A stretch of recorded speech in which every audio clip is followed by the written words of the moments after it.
What is blocking your encounter with Jesus? Lamp unto my feet.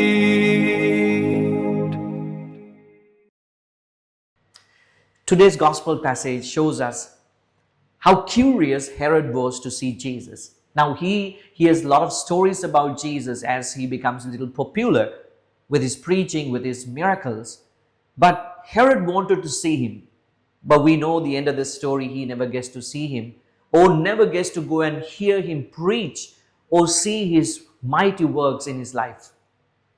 And this is a good lesson for us as well. Sometimes we are very curious about Jesus and his life and what he does. But very often we get to really meet him in our lives as well.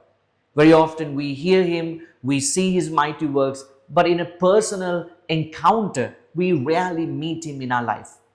Ask yourself, what is blocking your encounter with Jesus? One-on-one encounter with Jesus. Is there anything that is troubling you within you? Just like Herod was troubled because he has murdered John the Baptist. Is there anything that is taking you away from Christ? Even though you are curious about everything he has said, everything he has done.